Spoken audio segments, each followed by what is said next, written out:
We are ready. This is JJ Pianki of the University of Illinois at Urbana-Champaign, interviewing Jason Sakowski on August 9th, 2017, at the Veterans Center on campus. Where and when were you born? I was born in Kingston, Pennsylvania, May 2nd, 1980. Who are or were your parents, and what are or were their occupations? Parents is Rose Sakowski. Her occupation is stay-at-home mother. Father is Joseph Sakowski. Occupation, manager at Snap-on Tools. Okay. Do you have any siblings? I do.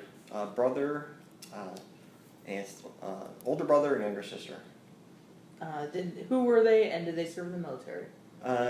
Joseph Sakowski, my older brother, and Julianne's my younger sister, and they did not serve in the military. Okay. What were you doing before you entered the service? High school and working at Walmart as a cart pusher. Okay. What branch of the military did you serve in? United States Marine Corps. And you enlisted? Yes. Why did you choose the Marine Corps? Because the recruiter approached me at Walmart, and that's the first one who approached me. Okay. What happened when you departed for training camp and during your early days of training? So everybody arrives at Paris Island the same way. You get off the bus and on the footsteps, and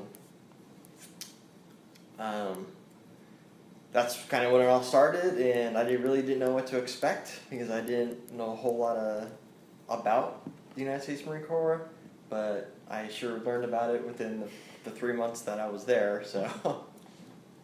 But it's just, basically, it's Groundhog Day. It's just waking up early, running, and do some classes on military history or lots of like marching and drill type stuff, and then it's just getting a lot of things that get you out of your normal comfort zone and working with other people. Mm-hmm. Okay.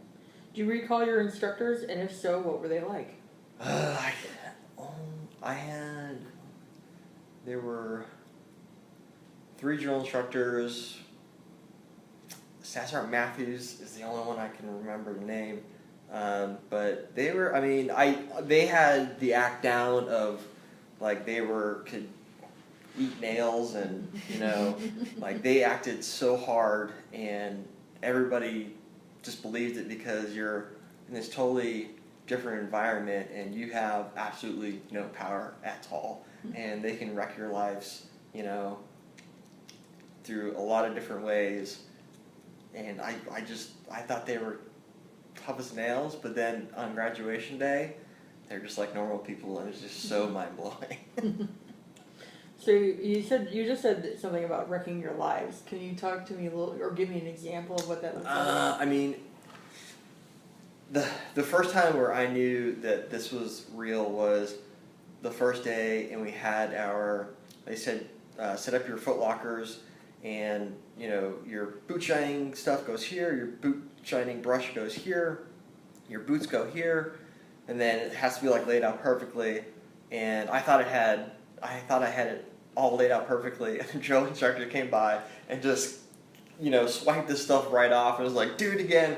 That's when I knew, like, this was not a normal game, or, like, if you did something wrong, you would get, like, PT'd, and where they smoke you, just, do jumping jacks, now push-ups, jumping jacks, now flare kicks, like, like, intense training where you're just, like, sweating and physically exhausted, and, yeah.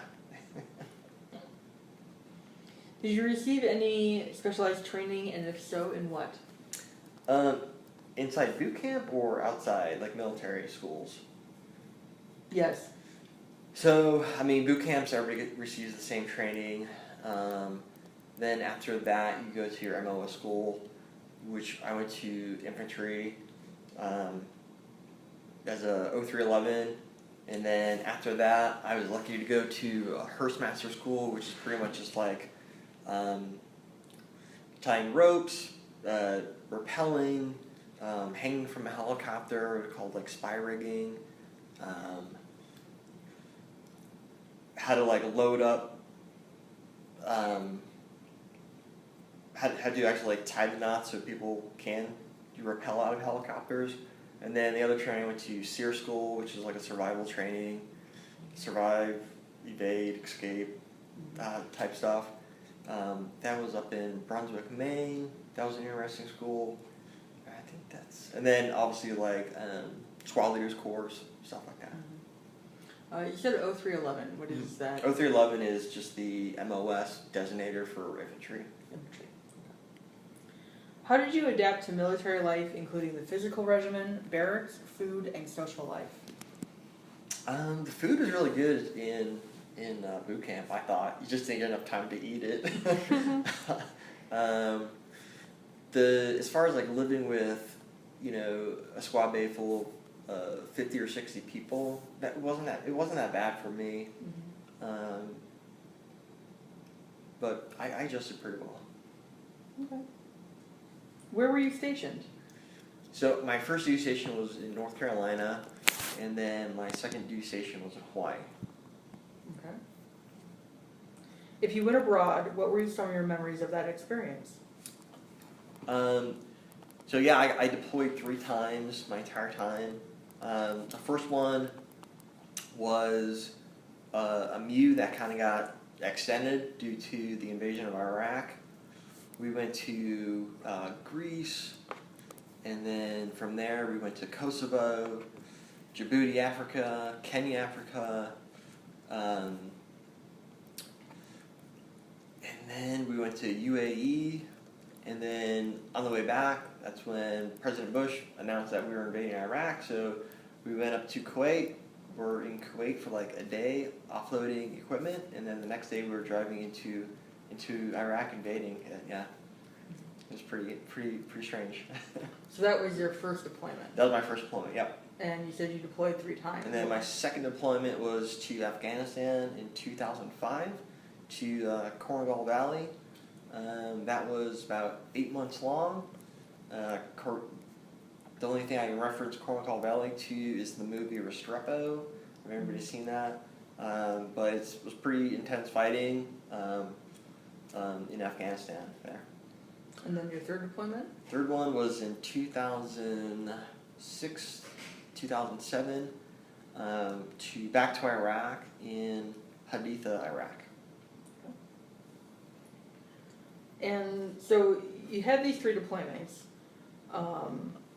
What were some of your memories of them? So, is there anything that sticks out from each deployment as more memorable than others, or things that you want to discuss? So I guess chronologically, my first deployment was my first time actually this is the real deal. Everything before that would have been just practice. So my thought on that was just am I trained enough, and is this real? Can I perform how I'm supposed to? And going into invading Iraq and seeing Iraqi people, and we roll up in Humvees, and they're just they don't have TV or radios telling them what's going on, and they're looking at us what are these guys in camo gear doing here? So it was kind of interesting. At the beginning of the Iraq War, a lot of Iraqi army just dispersed and threw their gear away, and the fighting that we did see was from very untrained people. I remember they would set up outlooks on top of roofs with a little bit of sandbags, and our LAV guys that shoot a 20mm cannon on them, and it's got optics where you can see a fly from a mile away with infrared, and these dudes sitting on the resistance sitting on the rooftop behind some sandbags would just get destroyed from an LAV, just go pump pump pump, and the whole thing is and then a lot of stuff we would, any kind of small arms firing, it was from very untrained people. Yeah, and it would, be eliminated pretty quickly. Yeah. What about your second deployment? The one to... So second deployment, different terrain to Afghanistan. My first, us getting there and then putting out to a very remote fob in Afghanistan was like, this is like some apocalypse now stuff. Like, we are totally cut off from anybody. There's about 120 people on our base. I'd say about 100 of us were Marines, and then the rest were like the Afghan army people. So we were co-worked with them, and we would run missions out of this small fob that was at the bottom of the valley with 3 giant mountains all surrounded. So they would just sit up top of these mountains and shoot down rockets or mortars and pretty much anything. But we would run patrols out there and just kind of do our thing, find caches, go into towns and talk to the village elders and pretty much wait to get ambushed and stuff. So. Did ambush happen a lot? Oh yeah.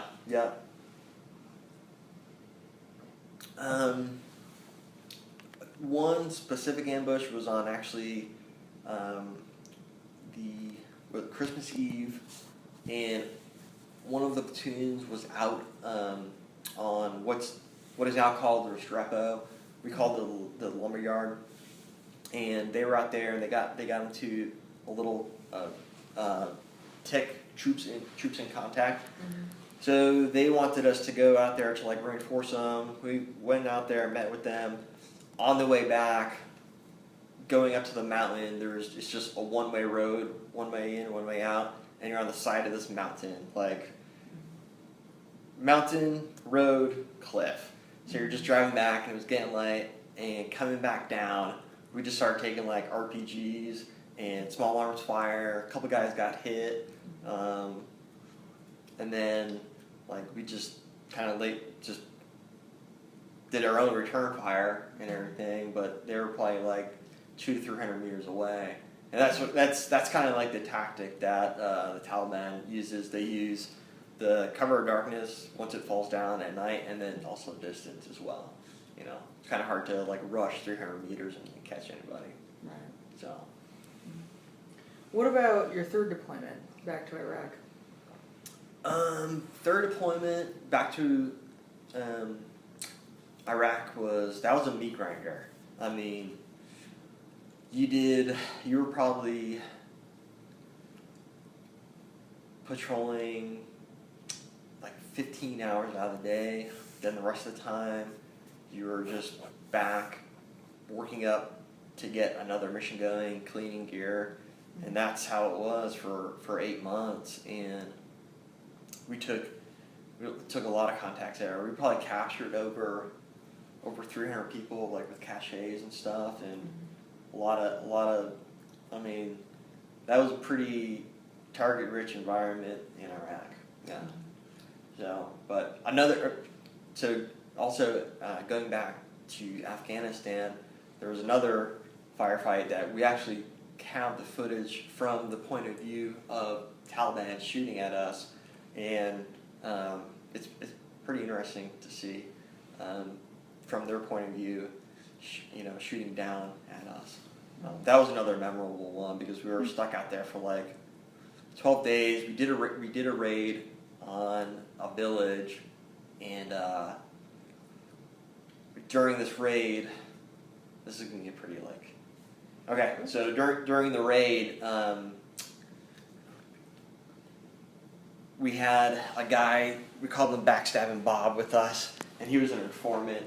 So we did this early raid of this village, and we'd go in. We'd snatch up as many military-age males. They call them MAMs, military-age male. Snatch them up, blindfold them, have Bob come out, point out who his Taliban buddies were, and do that.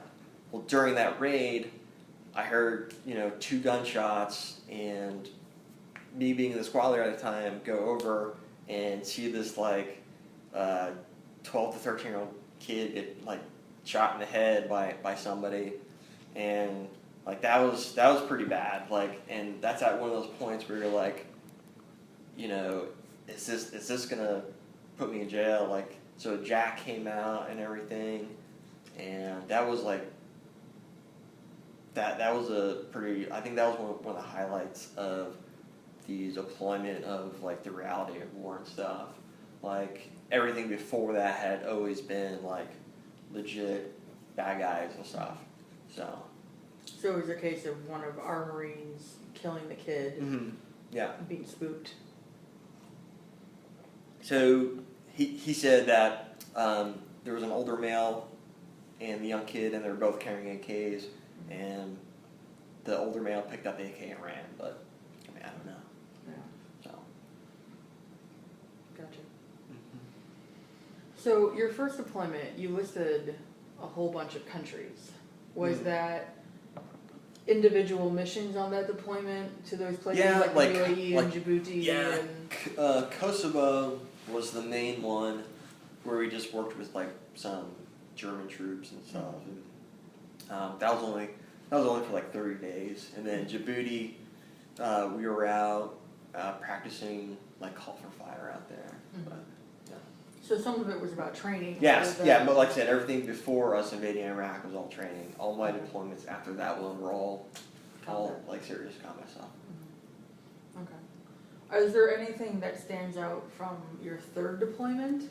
So the third deployment is most that stands out is when Corporal Australia got killed. Like he was the radio man, part of my patrol, and he got shot in the neck and pretty much like died instantly. But it was pretty strange to see him like get shot and then just drop like a sack of potatoes, and then like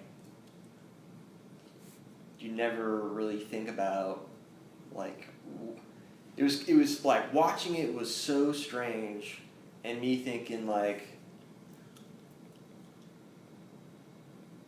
no, this isn't supposed to happen, like everybody's supposed to make it out alive, and then for him to get killed right there, and then also having to deal with like the incoming fire from that too, and then I had to get called for like a quick medevac at that whole, like coordinating all this shooting, coordinating a medevac to come and get him, and then like getting all his gear off of him so he can get loaded up into the Humvee and taken, and like cleaning the blood up with my the water from my camelback and stuff, like so it doesn't look like so the enemy doesn't know that like they killed somebody. It was just like, I don't know. That was definitely a kind of a shocker for me to do that. And then like I said, the next day they're like, well, time for another patrol, like to go back out there and do that and act like nothing just happened. There's no like, all right, take a week off, get your mind right, stuff like that. So was the corporal the only one that died in your... From my company, our Iraq tour, we lost 16 people in our battalion. So out of 1,000 people, I'd say, out of 1,000 people, 16 out of our battalion. Yeah. What about your second and first tours? So nobody lost during my invasion in 2003. Afghanistan, I think Kilo Company lost 2 Marines near the end. There was a lieutenant that got a Silver Star from the actions of the fight where the 2 Marines died, and so 2 for our battalion in Afghanistan and like 16 for Iraq deployment. Yeah. Okay. Anything else about your time? Let me rephrase that. What other combat action did you witness? A lot of a lot of like actions in Iraq. I would say there's more contacts in Iraq than Afghanistan. It's different, definitely like that. Iraq was like more like street fighting, getting very like closely ambushed. That whole it's kind of a cat and mouse game. You got to catch them slipping up. A lot of like Overwatch for people planting IEDs. That was a lot of what we did, and just the normal patrolling the area, sweeping for IEDs, the whole like, you know, walking the streets and looking for wires and stuff. Or what a lot of our missions were also getting information from people and then hitting buildings up and stuff, and kind of like going in and searching everything for weapons and stuff. So, and then a lot of the detainees came from that as well. So it was very, very strange world over there. Yeah. How so? Because here you are, you know, leading a group of people who are like 18 years old to have rocket launchers and, you know, grenade launchers and grenades and fully automatic machine guns, and you're entrusted to go around the city and like patrol it, and like it's almost like it's not it's almost like you're stuck in a like a zombie game, because there's just abandoned buildings, and you think about like what it was like before the U.S. invaded. Like, this could have been like somebody's job that they went to day in, day out, and here you are, you know, walking into this place, and there's 12 Marines sleeping in here with, you know, with weapons, or you're going into somebody's house and totally like separating the men from the women, and like, you know, questioning people, and just very, you know, that would never happen here, you know. So it was very, very strange to see that going on, you know, and putting that, I think also like putting that much responsibility on like an 18, 19-year-old too. And then they come back and just wants to play, you know, like honky-dory, life is great. So, what were some of your duties then? So you mentioned in your third deployment you were the squad leader. Were you squad leader in the second deployment? Yeah. Yeah. And what does that entail? So you're just in charge of like 12 Marines. Yeah. So within a squad, you have your squad leader, and then you have three fire teams. That's pretty much in charge of 12. Gotcha. So. How did you feel when you were witnessing casualties and destruction? I think seeing another U.S. service member really made me feel not as invincible before. I think we were doing more of the hurting instead of getting hurt. And once I saw that Corporal Schilla get shot and killed, it was like, maybe I'm not invincible. You know, maybe this body armor isn't as it can't protect me, you know, everywhere. Seeing like enemy casualties,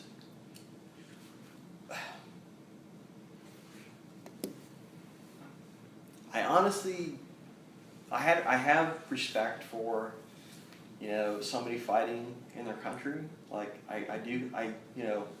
Because I always said, we'd always joke around, like, if somebody invaded my country, like, I'd be doing the same thing, you know?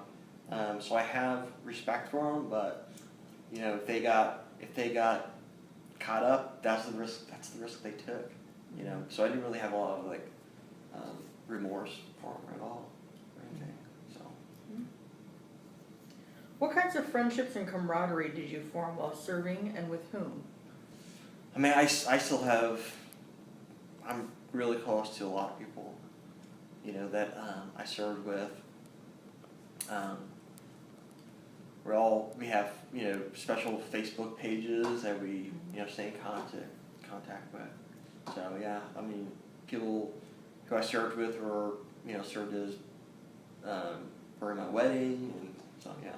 we can always jump right back to like where we picked off when I got out of the Marine Corps in 2008. So almost 10 years now. How did you stay in touch with family and friends back home?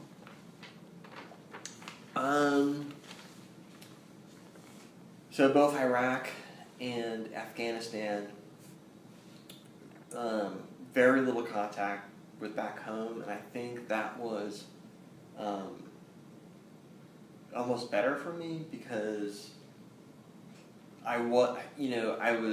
it didn't take my mind off like my mission in country and like, better to be focused instead of thinking about whatever trouble is going on back home. At the time, I was married, so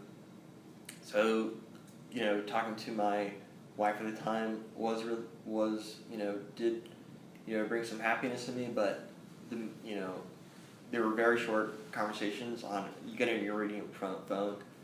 The signal kind of sucks, and you get about 15 minutes on it where there's a sign-in roster, and so you got like 100 people trying to use one phone, to call home. So yeah. Gotcha. Did you email at all? Packages? No, there was no letters? Email access at all. No packages, no letters, none of that, unless. We'd get letters every so often. My mom would send some like food, tuna or whatever like that. The food on deployment absolutely was shit. Like garbage. I mean, I know like some people that were stationed at the bigger bases like had amazing food and that, but we had it's like pre-cooked bigger meals, like MRE meals, pre-cooked stuff for breakfast. Mm-hmm. Just it's not right. Like it's all preservative type stuff, and it's not right. And then lunch would be an MRE, and then dinner would be like another hot meal, and it's just the pre-packaged. Like they're just big trays that they throw in hot water and it warms it up, and like buttered rice, like it's like super gross. And then like nothing. We didn't have like cold soda or anything. Pretty much drink like hot water all the time. And another part of that too is like the hygiene wise, like there was no shower set up. We pissed in urinal tubes. We went to the bathroom in half-cut 50-gallon drums, and then like the younger enlisted guys, PFCs, would have to put diesel fuel in there and burn the shit and stuff like that. So and when you're going to the bathroom outside, you have to wear your flak jacket, which is like 30, 40 pounds with all your ammos and stuff like on it, and there's flies all around you. It's not the best. So then how long, so you did multiple tours. I mean, was there a set number of days where you were sort of on location and then you got time to come back and have a break? There's no time. So in Afghanistan you were, I think, in the valley for 8 months. Lived in a very remote fob, and you were either doing patrolling or guarding the base or on LP/OP watch up on the mountains. LP is listening position, observation position. And that was like for 7 weeks up on a mountain, eating nothing but MREs a day, just doing constant overwatch of the valley and stuff like that. And like I used to hate going up there because if anything ever happened, you had like no reinforcement to get up there fast. It took about an hour to get up there, by foot, because it's going up a mountain. And that I hated that. I hated being stuck up there because it's just constant rotation of like sleeping, overwatch, So, but yeah, there's no movie nights. Like I know people talk about like they're back on the big base and we had rec and we had volleyball, and there was the MWR that put on all these different events, and country music singers came. No, there was none of that. There's a little bit of bitterness in there. So it sounds like you're not having a lot of off-duty time, but when you did have any off-duty time, what did you do for fun? What was your recreation? We did have like one small TV, and I think Afghanistan we used to watch. What was the OC? The OC, the California. Oh, the OC. Yeah. So here's a bunch of dudes that are all tough and we're watching the OC together. So anything like DVDs or something like that, So any show. I think Iraq. We watched Smallville, the Young Superman stuff. Mm-hmm. And was that just someone brought in the DVDs, someone else carried the little DVD player? Yeah, kind of thing. brought that in. Yeah. Gotcha. When you were in the service, did you read for pleasure, and if so, what? I would read some books on deployment. I think my favorite book that I read was The 5 People You Meet in Heaven. I don't know if you've ever read it. I thought it was really good. That's probably one of my favorite ones from deployment. From all deployments, or just a specific one? Yeah, from all deployments. Yeah. All right. What particular book would you say influenced your life the most, and why? Only during my service time, or whenever? I think I got really big into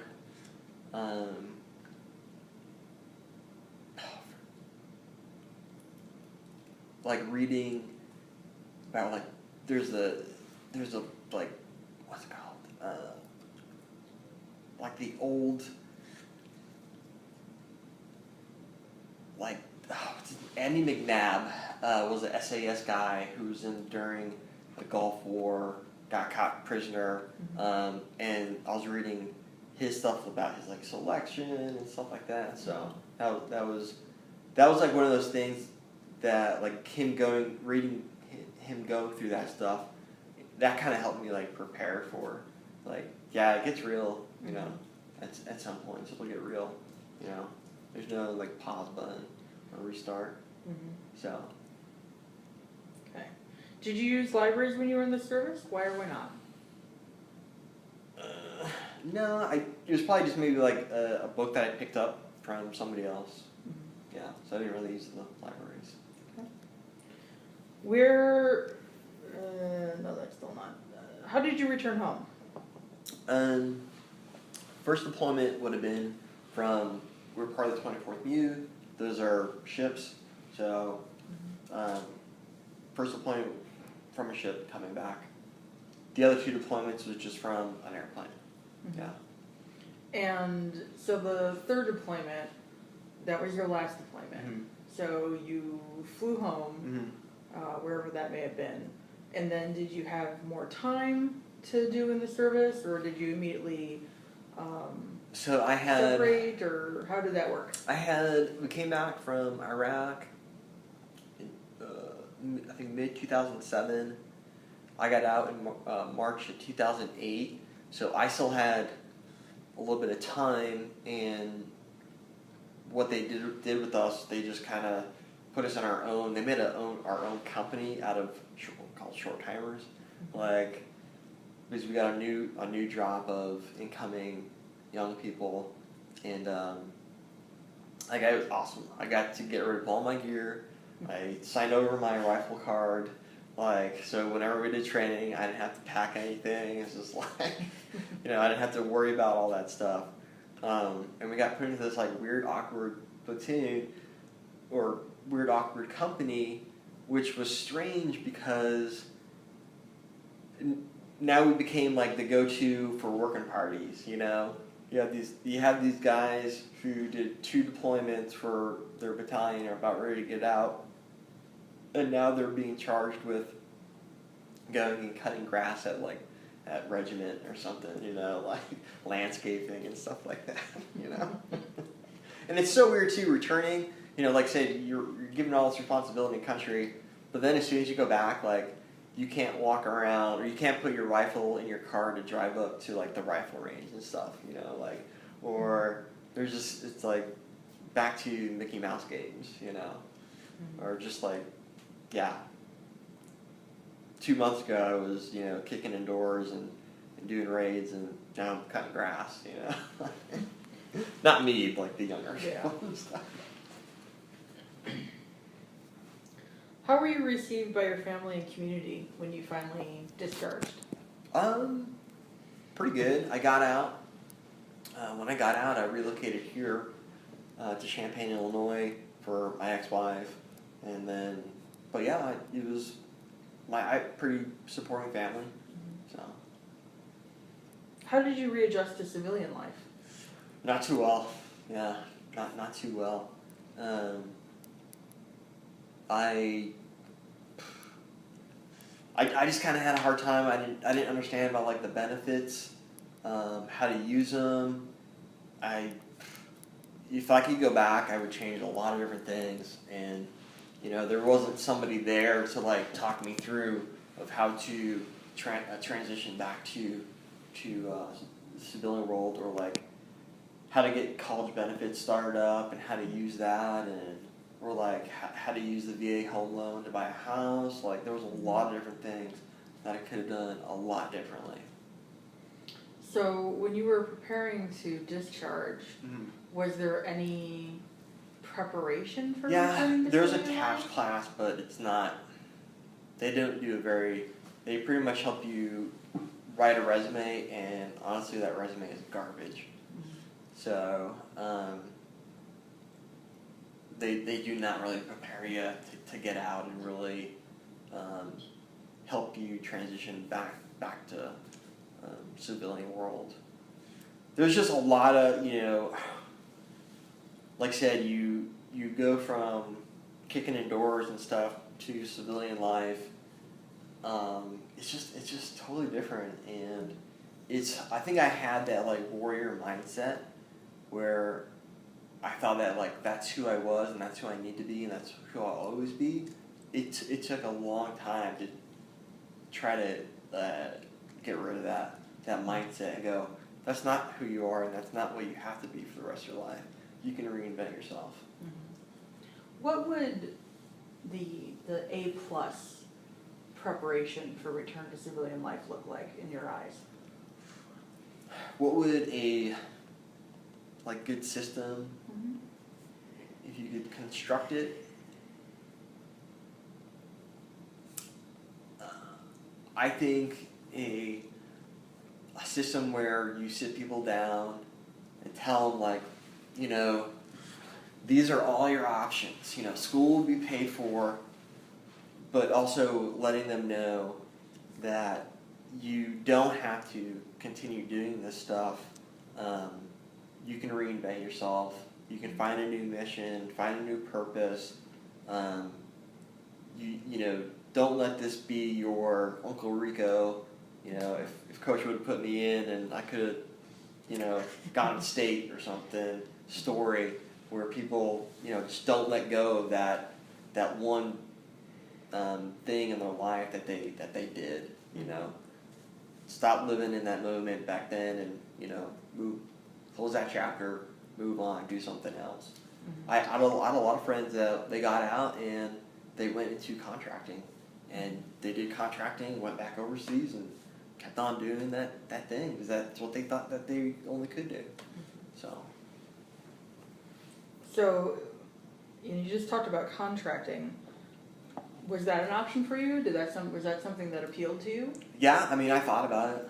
I think after I got out, I thought about going back in as active duty. You know, because that's kind of like what I knew, and that world made sense to me. It was pretty good money. And contracting was also, you know, like I had the experience. It would have been great pay, but it would have been like losing another year of my life. You know, like once you're over there, time stops and you just lose it. You know.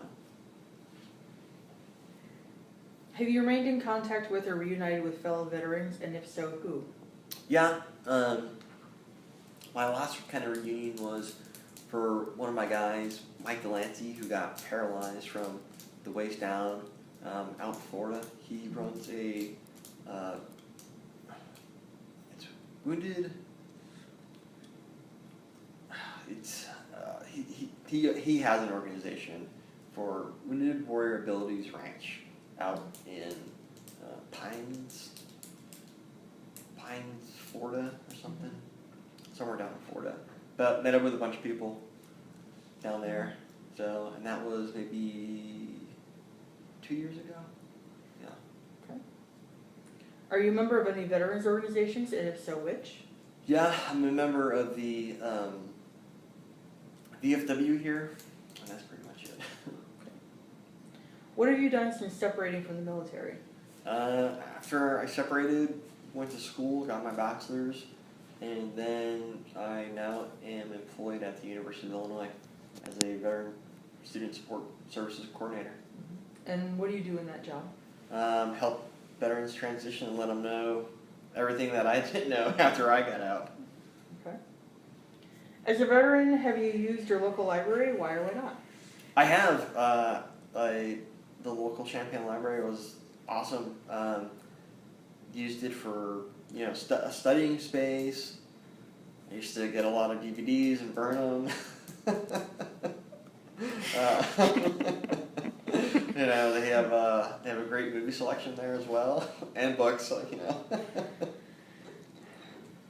What has your experience been like going to the Champaign Public? It's a great library. I'm surprised. Well, not.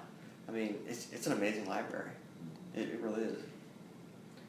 As a veteran, are there programs or types of books available at the library that you enjoy more than others?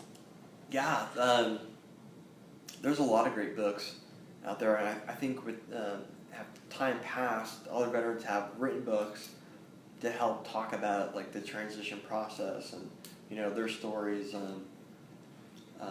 So you like having like the support books of like from the Marine Corps to college, from the Marine Corps to entrepreneur. I think there's a lot of great books out there. One I just read is Tribe by Sebastian. I forget his last name, but the book is called Tribe, and he's was one of the guys that was in the documentary Restrepo. He lived there with the Army unit that was there for like over a year. So now having been out of the military for a while, what are the things that you're reading? I mean, are you reading? It seems to me in this interview that you're reading a lot of military memoirs, things like that. Yeah. Is that what you're focusing on? Do you read other material? I read Lone Survivor, and then Dakota Meyer's book. Dakota Myers was a Medal of Honor recipient, Marine Corps, first surviving one of his story in Afghanistan. So yeah. As a veteran, is there something that you wish you could change about the library that would enhance your enjoyment of it?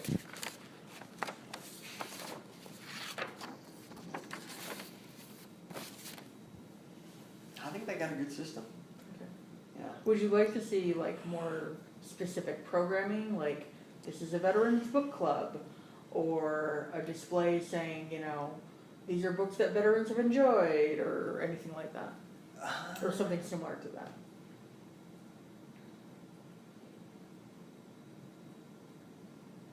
Maybe,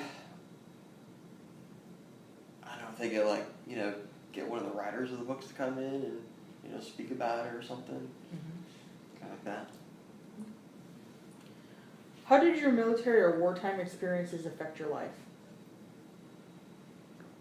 I definitely think it affected my life after I got out in a pretty negative way. but since then, I think I look at that stuff and have learned from it, and kind of like, it just gave me a really good perspective on stuff. So, What are some of the life lessons you learned from military service?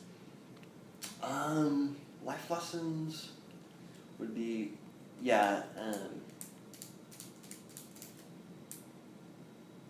just to know that it could be, day-to-day life, like, oh, they didn't make your coffee right or something, like, just to know, like, well, it could be a lot worse then. Then, leadership roles, how to just interact with people, know that, like, there is a time limit on life, and you just gotta enjoy it for what it is. How has your military service impacted your feelings about war and the military in general?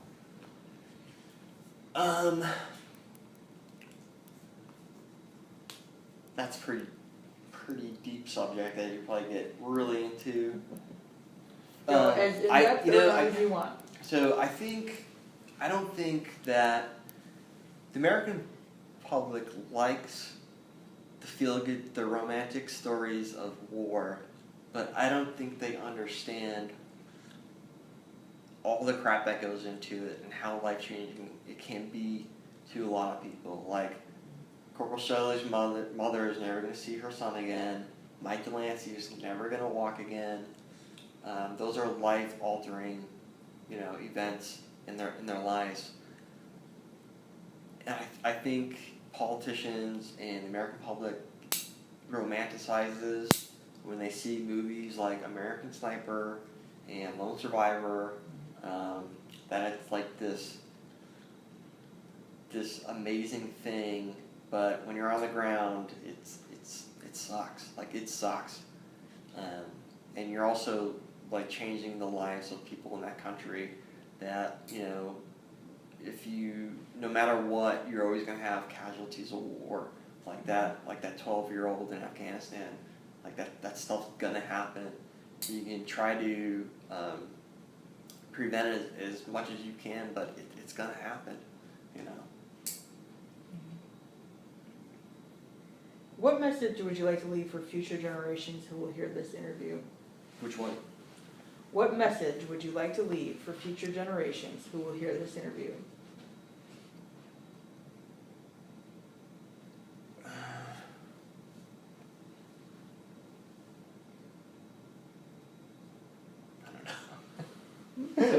What message would I like to leave for future generations? So if you could think about,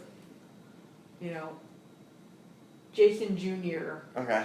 Right? Who, maybe Jason Jr. is your grandkid, and he stumbles on, Grandpa or great-grandpa Jason's interview. What would you tell him, say, in 50 or 60 years? If you're thinking about joining the military, join the Air Force.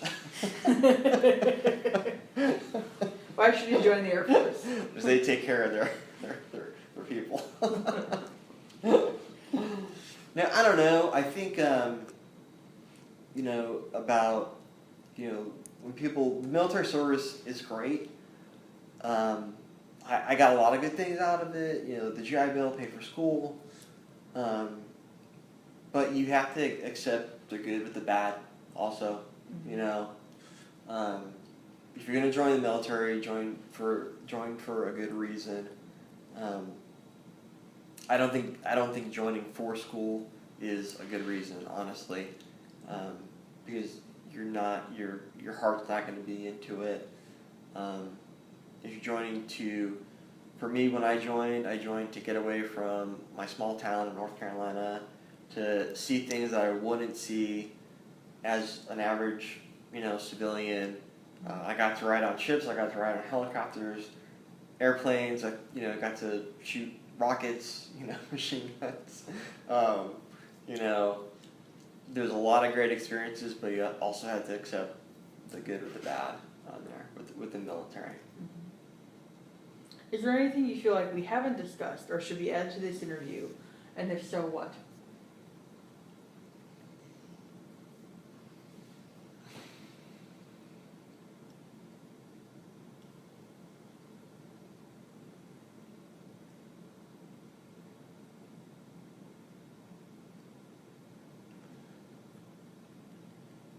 No, I think you covered it.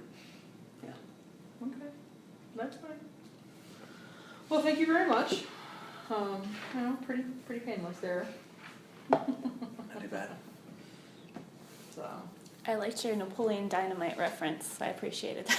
Which one? Uncle Rico. Oh yeah. Yeah. Yeah. Uncle Rico.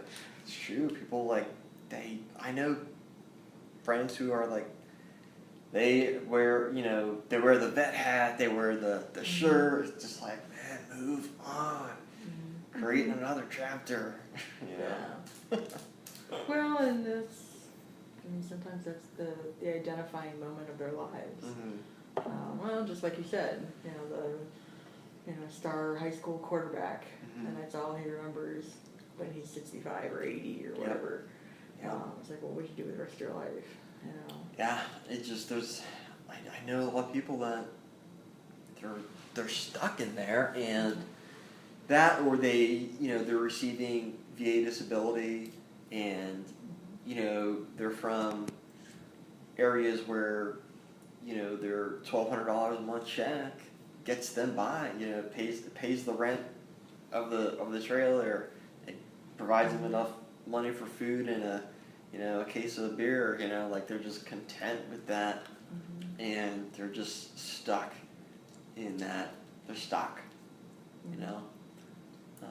that's why we're lucky here at university to have students that want to progress on and be something else. So cool. Well, it's been fun. Definitely spread the good word. All right. I'll be doing interviews. So I've got Jess here for